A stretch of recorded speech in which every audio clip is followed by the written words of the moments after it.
بسم الله الرحمن الرحيم.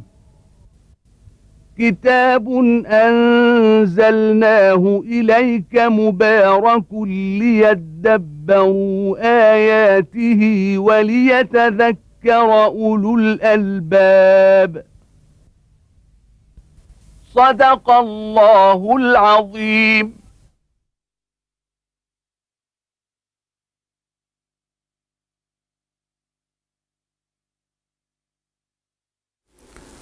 الحمد لله رب العالمين، والصلاة والسلام على عبده ورسوله الأمين سيدنا ونبينا محمد وعلى آله وأصحابه ومن اهتدى بهديه وعمل بسنته إلى يوم الدين. وبعد، فيقول الله تبارك وتعالى: قل أرأيتم ما أنزل الله لكم من رزق فجعلتم منه حراما وحلالا قل الله أذن لكم أم على الله تفترون وما ظن الذين يفترون على الله الكذب يوم القيامة إن الله لذو فضل على الناس ولكن أكثرهم لا يشكرون وما تكون في شأن وما تتلو منه من قرآن ولا تعملون من عمل إلا كنا عليكم شهودا إذ تفيضون فيه وما يعزب عن ربك من مثقال ذرة في الأرض ولا في السماء ولا أصغر من ذلك ولا أكبر إلا في كتاب مبين ألا إن أولياء الله لا خوف عليهم ولا هم يحزنون الذين آمنوا وكانوا يتقون لهم البشرى في الحياة الدنيا وفي الآخرة لا تبديل لكلمات الله ذلك هو الفوز العظيم. الآيات من سورة يونس، وفي هذا السياق يبين الله تبارك وتعالى جريمة جديدة من جرائم هؤلاء الكفار المشركين المعاندين لرسالة النبي محمد صلوات الله وسلامه عليه. فيقول لهم الله تبارك وتعالى: قل أرأيتم ما أنزل الله لكم من رزق. أرأيتم أخبروني، هذه أرأيتم مضمنة في اللغة معنى أخبروني، قولوا لي ما أنزل الله الرزق الذي أنزله الله تبارك وتعالى لكم. وهذا الرزق يشمل الأنعام التي خلقها الله تبارك وتعالى لهم، الزروع والثمار التي هي من الله تبارك وتعالى من إنزال هذا المطر ومن إنبات هذا الزرع. ما أنزل الله لكم من رزق فجعلتم منه حراما وحلالا. كان للعرب المشركين تقسيمات جاهلة تقوم على الظنون والخرافة والجهل في ما يجعلونه حلال يحلونه وما يحرمونه من السائبة والبحيرة والحام ومما يجعلونه لأصنامهم، من الميتة التي يأكلونها، من أنواع من الذكور والإناث مما في بطون الأنعام. هذا أمر كانوا يحلون من هذه الأنعام ويحرمون بأهوائهم. وكذلك الحال في الزروع والثمار، فإنهم يجعلون شيئا لله وشيئا لأصنامهم، وما كان لله فأحيانا يأخذوا منه ويعطونه للأصنام ويحرموا شيء منه ويحلوا شيء. فالله تبارك وتعالى يقول لهم: هذا الرزق الذي أنزله الله تبارك وتعالى إليكم، وهو خالقه سبحانه وتعالى ومسديه ومجريه، وصفكم أن هذا حلال وهذا حرام. قل ما أرأيتم أخبروني ما أنزل الله لكم من رزق فجعلتم منه، أي بأهوائكم، حراما وحلالا، تحلون وتحرمون بالهوى والجهل. قل الله أذن لكم. هل أذن لكم الله تبارك وتعالى في هذا التحليل والتحريم؟ والحال أنه الواجب أن يعرف حكم الرب تبارك وتعالى، لأنه هو الذي خلق هذا الرزق، وهو الذي يسوقه، وهو الذي يعطي عباده سبحانه وتعالى. فأي إنسان له عقل كان ينبغي أن يرجع إلى حكم ربه وإلهه فيما أعطاه، ماذا آخذ من هذا وماذا أترك؟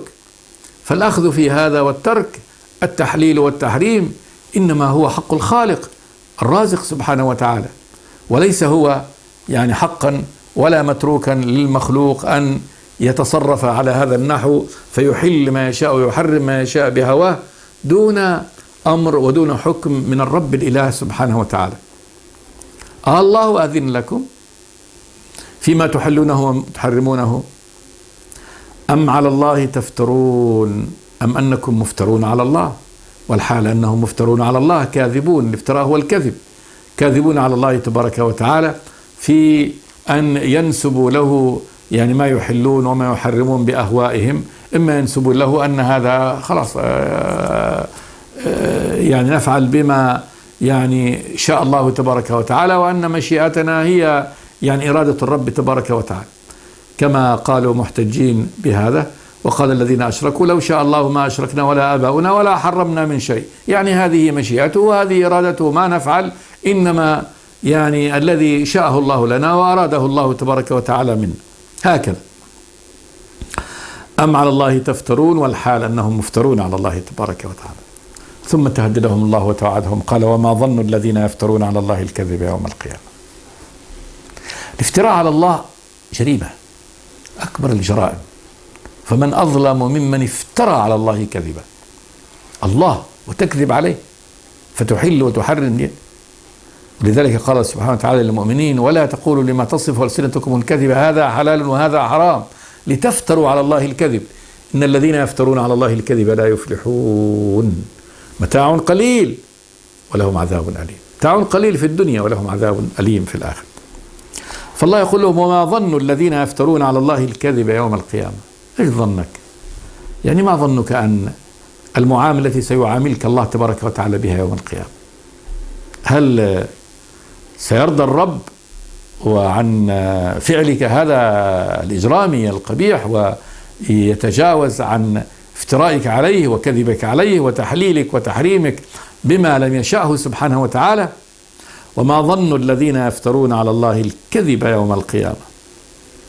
ثم قال جل وعلا إن الله لذو فضل على الناس في أن يبين لهم على هذا النحو. الله له فضل على الناس، تفضله سبحانه وتعالى هو إنعامه، ومن فضله هنا أنه يبين لهم هذا البيان ويوضح لهم هذا التوضيح ويخوفهم مما من مغبة وعاقبة هذا الإجرام الذي يجرمونه في حق الرب الإله سبحانه وتعالى. قال جل وعلا ولكن أكثرهم لا يشكرون. ولكن الحال أن أكثر الناس لا يشكرون ربهم سبحانه وتعالى عندما يبين لهم هذا البيان ويحذرهم هذا التحذير. والشكر من العبد اعتراف أولا وإيمان بنعمة الله تبارك وتعالى، وقول باللسان حمد لله تبارك وتعالى، وعمل بالأركان فيما يرضاه الرب تبارك وتعالى. كل هذا من معاني الشكر. وأما الشكر من الله تبارك وتعالى لعباده فالله غفور شكور سبحانه وتعالى، بأنه يجازيهم على ما يفعلونه من الأمور الحسنة ب10 أمثالها. الحسنة ب10 أمثالها عند الله تنمية عملهم. فالله غفور سبحانه وتعالى شكور جل وعلا، يجازي بالحسنة 10 ويعطي من لدنه فضل واسع. فإن الجنة ليست ثمنا ولا هي مكافئة للعبادة، ولكنها فضل من الله تبارك وتعالى. وكان سعيكم مشكورا. فسعي العباد المؤمنين لله تبارك وتعالى يشكره الله تبارك وتعالى شكر عظيم جدا بأن يزيده من فضله سبحانه وتعالى. إن الله لذو فضل على الناس ولكن أكثرهم لا يشكرون. ثم قال جل وعلا وما تكون في شأن وما تتلو منه من قرآن ولا تعملون من عمل إلا كنا عليكم شهودا إذ تفيضون فيه. هذه الآية من أصعب وأشق يعني آيات الكتاب الكريم، لأنها تذكير بأن الرب سبحانه وتعالى مطلع على عبده في كل وقت ولحظة. وما تكون خطاب للنبي صلوات الله وسلامه عليه، وهو خطاب للجميع. ما تكون في شأن، أي شأن من شؤونك، صور هذا الشأن أم كبر، في أي عمل من أعمالك، حاجة من حاجاتك، أي شيء، حقيرها وصغيرها، كبيرها وعظيمها، وما تكون في شأن لك أو لغيرك، وما تتلو منه من قرآن. وتلاوة القرآن شأن من الشؤون، ولكن الله تبارك وتعالى خصه لأن هذا أعظم الشؤون، أعظم ما يكون فيه العبد أن يكون تاليا لكتاب الله تبارك وتعالى. وما تتلو منه من قرآن، تقرأ من قرآن، هذا أعلى وأشرف الشؤون للعبد، أن يكون تاليا لكتاب الله تبارك وتعالى، لأن هذا كلامه، كلام الرب الإله جل وعلا. وما تتلو منه من قرآن ولا تعملون من عمل، أيها الخلق تعملون من عمل، من لتأكيد أن في أي عمل ما، في أي عمل من أعمالكم، إلا كنا عليكم شهودا إذ تفيضون فيه، إلا كنا الرب الإله سبحانه وتعالى عليكم أيها الناس شهودا، حاضرين. الشهادة هي المشاهدة والحضور، يعني أنت تحت سمع الله تبارك وتعالى وتحت بصره، أنتم أيها العباد تحت سمع الله تبارك وتعالى وتحت بصره وفي علمه في أي شأن من شؤونكم، في أي مكان من أماكنكم. لا كنا عليكم شهودا إذ تفيضون فيه، حال كونكم تبدأون المباشرة فيه، من يوم ما تبدأ المباشرة في هذا العمل تفيض فيه، إلا والرب تبارك وتعالى حاضر مشاهد جل وعلا. ثم قال جل وعلا: وما يعزب عن ربك من مثقال ذرة في الأرض ولا في السماء. يعزب، يغيب، لا يغيب عن ربك سبحانه وتعالى من مثقال ذرة. مثقال وزن، الذرة النملة الصغيرة، فوزن هذه الذرة الصغيرة وزنها من أي شيء، من أي مادة، هذه لا تعزب عن الله تبارك وتعالى، سواء كانت هذه الذرة أو مثقال الذرة في الأرض وما أوسعها وما أكثر ما فيها من المخلوقات، أو في السماء وهي أعظم وأوسع من هذه الأرض الصغيرة التي ما هي يعني حلقة في فلاة. لو مثقال الذرة لا يغيب عن الله تبارك وتعالى، لا يعزب، معنى أنه لا يغيب عنه في كل لحظة ووقت. فالله تبارك وتعالى مطلع على كل خلقه، دقيقه وجليله، ولا يعزب عنه، لا يغيب عنه في كل لحظة وفي كل وقت شيء من ذلك، ولا أصغر من ذلك ولا أصغر من ذلك أي من الذرة، ولا أكبر من ذلك ذرة مجرة، إلا في كتاب مبين، إلا وقد كتبها الله تبارك وتعالى ودون ذلك في كتاب مبين واضح بين، لا يغادر شيء من هذه الموجودات إلا وهي فيه كما هي فيه، وكذلك في كل تحولاتها في كل لحظة، كل هذا مكتوب في كتاب القدر الذي قدر الله تبارك وتعالى فيها كل مقاديره، كل خلقه، كله مكتوب محسوب، ثم هو لا يغيب عن الله تبارك وتعالى، فهو في علم الله، وكذلك قد كتبه الله تبارك وتعالى. هذه الآية عظيمة جدا، وهي من أعظم آيات الكتاب فيما بينت فيه من علم الله تبارك وتعالى ومشاهدته لكل خلقه، وأنه لا يعزب عنه شيء سبحانه وتعالى، وأنه مع كل أحد. وتنويه عظيم أن الله تبارك وتعالى مع رسوله وما تكون في شأن، وكذلك تنويه بأن قراءة القرآن هي أعظم شؤون العبد، وما تكون في شأن، وما تتلو منه من قرآن ولا تعملون من عمل إلا كنا عليكم شهودا إذ تفيضون فيه، وما يعزب عن ربك من مثقال ذرة في الأرض ولا في السماء، ولا أصغر من ذلك ولا أكبر إلا في كتاب مبين. ثم قال جل وعلا: ألا إن أولياء الله لا خوف عليهم ولا هم يحزنون الذين آمنوا وكانوا يتقون. ألا فاعلموا، إعلامية، إن للتأكيد. أولياء الله. الولي في لغة العرب هو كل من قام بينك وبينه علاقة تجعله يواليك وأنت تواليه، والولاية نصرة، ويدخل معها كذلك ما يتبع هذه النصرة من شد الأزر والإعانة والمحبة. والعرب تسمي الأخ ولي، والعبد تسميه مولى، لأن في ولاية بين السيد وعبده، والسيد تسميه مولى كذلك، فتطلق على هذا مولى ومولى. والحليف تسميه يعني كذلك ولي مولى. الله سبحانه وتعالى يوالي عباده المؤمنين، فالله هو وليهم، هو مولاهم سبحانه وتعالى. وذلك من هذه الصلة التي قامت بين أهل الإيمان وبين ربهم سبحانه وتعالى. من جانب أهل الإيمان إيمانهم بالله تبارك وتعالى ومحبتهم له وموالاتهم له ونصرتهم له سبحانه وتعالى، ومن جانب الرب تبارك وتعالى ما يكلأ به أهل طاعته من المحبة والرضوان والنصرة والهداية. الله ولي الذين آمنوا يخرجهم من الظلمات إلى النور، والذين كفروا أولياءهم الطاغوت يخرجونهم من النور إلى الظلمات. فهذا من ولاية الرب سبحانه وتعالى، أنه يخرجهم من ظلمات الكفر والشرك إلى النور سبحانه وتعالى، يهديهم ربهم يثبتهم. هذا طبعا أنواع رحمة الله تبارك وتعالى ومعاملته لأهل طاعته، هذا يعني يفوق الوصف.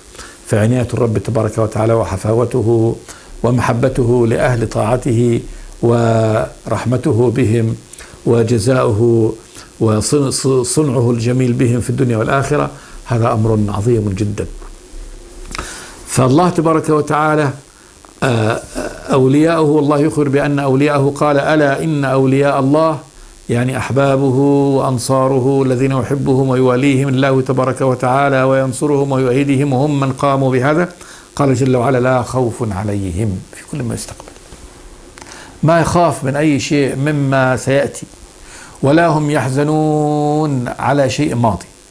وهذا أمان لكل شيء، لا كلمة يعني تصف الأمان أكبر من هذه الكلمة: لا خوف عليهم ولا هم يحزنون. فهم في الأمن والسلامة والعافية التامة والفلاح العظيم والفوز الكبير، دول أولياء الله. فهذا تطمين لهم وبيان أنه لا يمسهم شيء، لا يضرهم شيء مما كلفوه ولا مما هو قادم عليه. لا خوف عليهم ولا هم يحزنون. ثم بين سبحانه وتعالى من أولياؤه، قال: الذين آمنوا وكانوا يتقون. الذين آمنوا به سبحانه وتعالى. والإيمان أركانه 6: أن تؤمن بالله وملائكته وكتبه ورسله واليوم الآخر، وتؤمن بالقدر خيره وشره من الله تعالى، خيره وشره من الله. وكل عناصر الإيمان الخمسة راجعة إلى الإيمان بالله تبارك وتعالى، كلها ترجع إلى الإيمان بالله جل وعلا. وذلك أن الإيمان بالملائكة، أن الملائكة هم يعني خلقه، هم عبيده، هم كما وصف الله تبارك وتعالى، هم القائمون بأمره، فهم ملائكته. والرسل رسله، رسل الرب تبارك وتعالى هو الذي أرسلهم. والكتب كتبه والذي أنزلها سبحانه وتعالى. واليوم الآخر يومه هو الذي يقيمه لقيام العباد بين يديه سبحانه وتعالى. وكل ما فيه فعله وخلقه سبحانه وتعالى ما في هذا اليوم. والقضاء والقدر، هذا قضاؤه وقدره وأمره الكوني القدري سبحانه وتعالى. الذين آمنوا وكانوا يتقون، يخافونه سبحانه وتعالى. التقوى هي خوف من الله تبارك وتعالى، هو اتخاذ، يعني أن يتخذ العبد حماية بينه وبين عقوبة الله تبارك وتعالى. كانوا يتقون يخافون ربهم سبحانه وتعالى. ولا يكون العبد متقي لله تبارك وتعالى إلا إذا عمل بطاعته، لأن لا يمكن أن يتقي العبد عذاب الله إلا بأن يطيعه فيفعل ما أمره به وينتهي عما ينهاه عنه. فهذه التقوى. الذين آمنوا وكانوا يتقون. قال جل وعلا: لهم البشرى في الحياة الدنيا وفي الآخرة. لا تبديل لكلمات الله، ذلك هو الفوز العظيم. لهم البشرى في الحياة الدنيا. البشرى الإخبار بما يسر.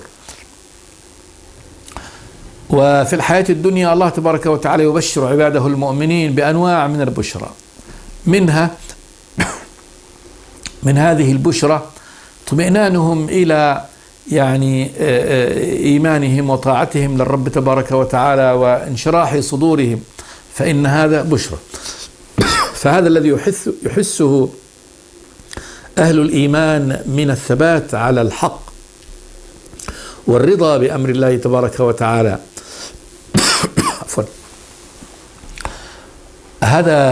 هذه بشرى، كما قال جل وعلا: الذين آمنوا وتطمئن قلوبهم بذكر الله، ألا بذكر الله تطمئن القلوب. فهذه طمأنينة القلب التي يشعر بها أهل الإيمان، هذا من البشرى، هذه من المبشرات أنه على الحق وأنه على طريق الرب تبارك وتعالى. كذلك لهم البشرى بالذكر الحسن، ما يضع الله تبارك وتعالى لهم من القبول في الأرض. فإذا سمع من أهل الإيمان الثناء الحسن يثنون عليه، هذا دل على أن هذه بشرى للمؤمن، وذلك أن المؤمنون هم شهداء الله تبارك وتعالى في الأرض، فما أثنوا عليه خيرا فهذا يكون دليل خير، كما قال النبي: ما أثنيتم عليه خيرا وجبت له الجنة، ومن أثنيتم عليه خيرا وجبت له الجنة، ومن أثنيتم عليه شرا وجبت له النار، أنتم شهداء الله في أرضه. وقد جاء في الحديث أن الله تبارك وتعالى إذا أحب عبدا قال: يا جبريل إني أحب فلانا فأحبه، فيحبه جبريل. ثم إن جبريل ينادي في الملائكة: إن الله يحب فلانا فأحبوه، فيحبه أهل السماء. ثم إن الله يوضع له القبول في الأرض، القبول عند أهل الإيمان، فيصبح محل راحة وأمن وفرح من أهل الإيمان وثقة فيه وثناء، يعني يثنون عليه، فيثنون على أخلاقه ودينه وأمانته. إذا كان الشخص من أهل الإيمان له ذكر حسن في أهل الإيمان، هذه بشرى. فهذه بشرى كما قال النبي صلى الله عليه وسلم لمن أثني عليه خيرا: إنها عاجل بشرى المؤمن، أنه يبشر بهذا. كذلك الرؤيا الصالحة، كما قال النبي صلى الله عليه وسلم: لم يبق من النبوة إلا المبشرات. قيل: وما المبشرات يا رسول الله؟ قال النبي صلى الله عليه وسلم: الرؤيا الصالح يراها العبد الصالح أو ترى له. فالعبد الصالح إذا رأى رؤيا كذلك تكون هذه الرؤيا من رؤيا صالحة، تبشره بالجنة، تبشره بالرضوان، تبشره رؤيا النبي صلى الله عليه وسلم، هذه من المبشرات ولا شك، لأن من رأى النبي حقا وصدقا على هيئته وصورته التي يعني كان عليها، ولا تكون رؤيا النبي حق إلا إذا رؤيا النبي على الصفة التي كان بها، فإن الشيطان لا يتمثل بصورته صلوات الله وسلامه عليه. فهذه المبشرات، فالرؤيا الحسنة يراها العبد الصالح أو ترى له. هذه أنواع من المبشرات يبشر بها العبد المؤمن في الدنيا، إذا رأى أنه فرح بدينه ورأى اطمئنان بهذا، اطمأن قلبه بهذا الدين وثبت عليه، ورأى أنه في خير وفي نعمة، وأن تمسكه بالدين هو حياته، كما قال النبي: 3 من وجدهن وجد بهن حلاوة الإيمان: أن يكون الله ورسوله أحب إليهم ما سواهما، وأن يحب المرء لا يحبه إلا لله، وأن يكره أن يعود في الكفر كما يكره أن يقذف في النار. فإذا رأى حلاوة الإيمان وطمأنينته في القلب، هذه بشرى أنه على الحق وعلى الصدق. وإذا جعل الله تبارك وتعالى له لسان صدق عند أهل الإيمان يثنون عليه بالخير، فهذه كذلك بشرى. وإذا كانت هناك رؤيا من الرؤى الصالحة كانت هذه بشرى. وكذلك طبعا في وقت النبي، من كانوا في وقت النبي صلوات الله وسلامه عليه، ومن رآهم النبي أنهم على الخير وأنهم يموتون، أو رأى لهم منازلهم في الجنة، أو أخبره الله تبارك وتعالى بأن هذا العبد هو من أهل الجنة، فلا شك أن هذه طبعا بشرى وأكيدة، بشرى أكيدة. فإذا قال النبي: أنت في الجنة، فلان في الجنة، كما قال النبي: أبو بكر في الجنة، عمر في الجنة، عثمان في الجنة، علي في الجنة، سعيد في الجنة، سعد في الجنة اللي هو سعيد بن زيد، سعد بن أبي وقاص، طلحة في الجنة، الزبير في الجنة. فهؤلاء العشرة الذين بشرهم النبي يعني بأعيانهم بأنهم في الجنة، هذه بشرى من الله تبارك وتعالى.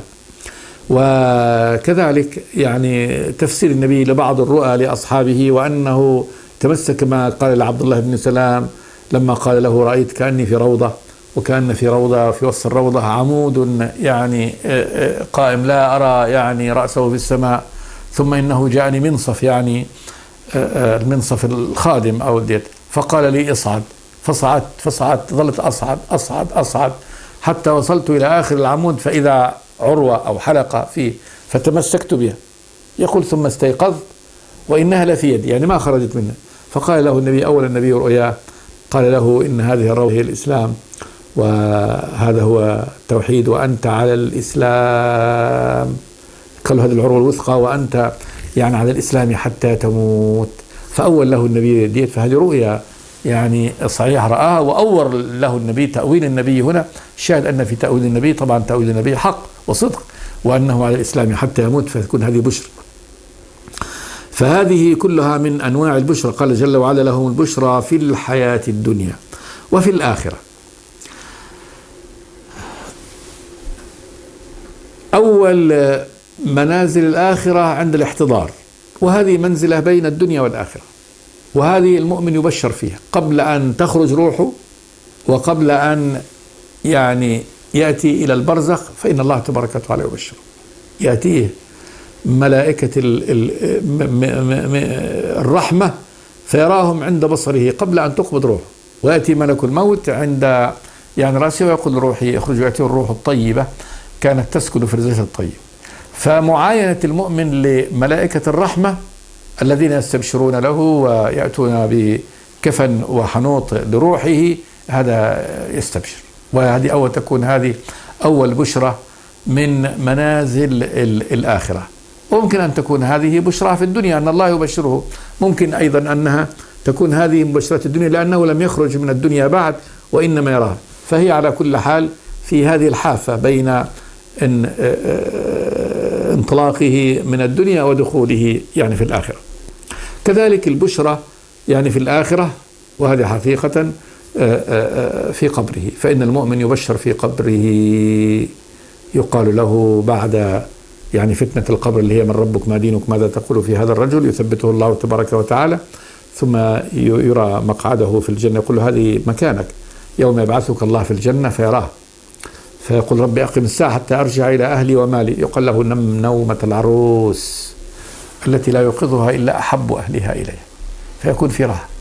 أحلى العروس في ليلتها تكون يعني أحسن ليلة تنامها، ويقال نم يعني أيها المؤمن هنا في قبرك نومة العروس التي لا يوقظها إلا أحب أهلها إليه، فيوقظ كذلك عندما يوقظ يبشر بأنه هذا يومك الذي كنت توعد. لهم البشرى في الحياة الدنيا وفي الآخرة. ثم قال جل وعلا لا تبديل لكلمات الله، كلمات الله لا تبدل، موعوده لا يبدل، وكذلك وعده يعني عبد من عباده بأنه على الجنة لا يمكن أن يبدله الله تبارك وتعالى وأن يغيره. لا تبديل لكلمات الله، ذلك هو الفوز العظيم، ذلك بالإشارة إلى البعيد تعظيما له، هو الفوز العظيم. الفوز العظيم حقيقة وحصول يعني المطلوب الأكبر من كان من أهل الإيمان، وبشره الله تبارك وتعالى بهذه البشرى العاجلة في هذه الدنيا، ثم تأتيه بعد ذلك البشارات تباعا في منازل الآخرة. أسأل الله تبارك وتعالى أن يجعلني وإياكم إخواني المسلمين من هؤلاء. استغفر الله لي ولكم من كل ذنب، وأصلي وأسلم على عبد الله ورسوله محمد. بسم الله الرحمن الرحيم.